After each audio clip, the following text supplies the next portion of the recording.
Hello everyone, আসসালামু আলাইকুম। নিশ্চয়ই সকলে খুব ভালোই আছেন। আজকে মূলত আমরা আলোচনা করব আর্থিক সংশ্লিষ্ট একটি অপরাধ বা চেক ডিজঅনার নিয়ে।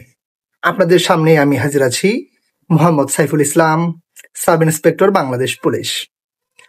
ধরুন আপনি কারো কাছে কোনো টাকা পান, সেই ব্যক্তি আপনাকে ক্যাশে টাকা পরিশোধ না করে আপনাকে একটি চেক প্রদান করলো।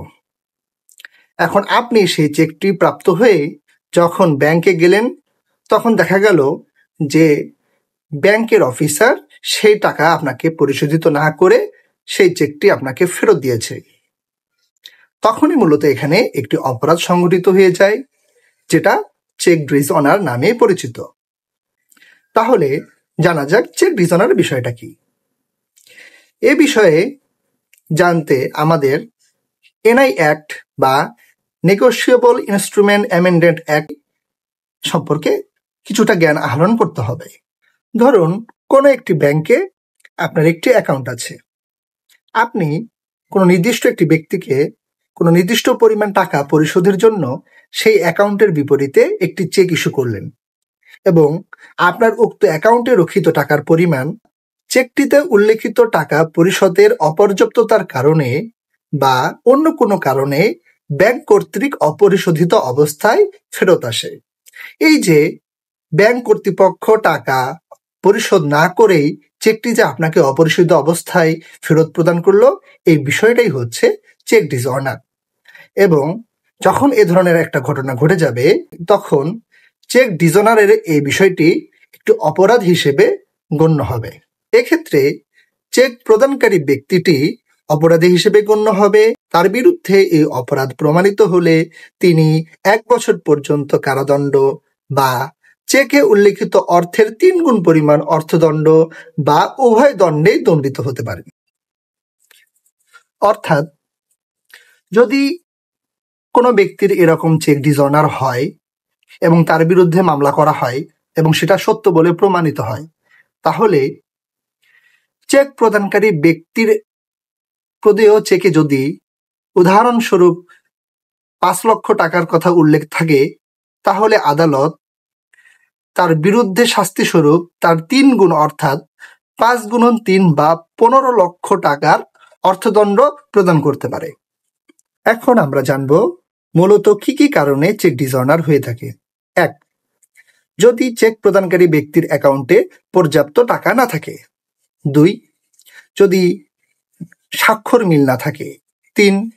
চেকের তারিখ বা চেকটি যদি মেয়াদোত্তীর্ণ হয়ে যায়। 4. চেকে যদি কোনো কাটাকাটি বা টেকনিক্যাল এরর থাকে। 5. চেকটি যদি বিনিময় অযোগ্য বা স্টপ পেমেন্ট নির্দেশ দেওয়া থাকে। তবে শর্ত থাকে যে এই ধারায় কোনো বিধানই কার্যকর হবে না যদি না 1. চেকটি ইস্যু করা তারিখ থেকে 6 মাসের মধ্যে কিংবা ইহার কার্যকারিতা বিদ্যমান থাকাকালীন সময়ের মধ্যে যাহা আগে হইয়া থাকে চেকটি ব্যাংকে উপস্থাপন করা হয়।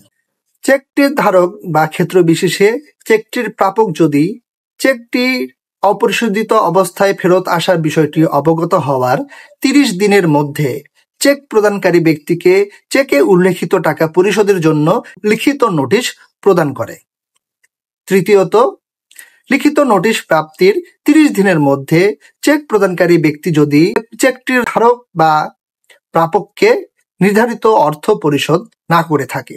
সতর্কতা, আমরা প্রায়শই লক্ষ্য করি দুজন ব্যক্তির মধ্যে আর্থিক লেনদেন সংক্রান্ত বিষয়ে গ্যারান্টার হিসেবে ব্ল্যাঙ্ক চেক বা স্বাক্ষরযুক্ত চেক প্রদান করা হয়ে থাকে।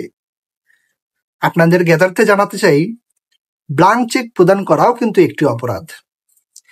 এক্ষেত্রে অনেক সময় লক্ষ্য করা যায় যে ব্যক্তিকে চেক প্রদান করা হয় সেই ব্যক্তি সংশ্লিষ্ট চেক প্রদানকারী ব্যক্তির কাছ থেকে যদি টাকা ফেরত না পায়, তাহলে সেই ব্ল্যাঙ্ক চেকে নিজেই বাড়িয়ে অ্যামাউন্ট উল্লেখপূর্বক সংশ্লিষ্ট ব্যক্তির বিরুদ্ধে এনআই অ্যাক্টে মামলা করে থাকে।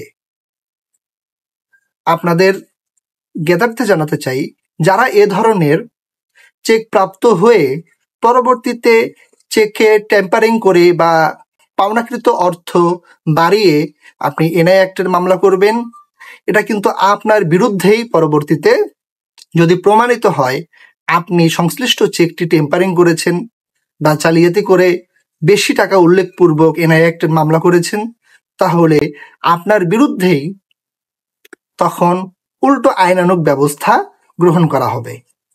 এ সংক্রান্তে আমরা অন্য একটা ভিডিওতে আলোচনা করব। চেক ডিনার সংক্রান্ত মামলায় কি কি অত্যাবশ্যকীয় ডকুমেন্ট লাগবে এ বিষয়ে জানার জন্য আমার এই ভিডিওর পরবর্তী পার্ট 2 দেখার অনুরোধ রইল।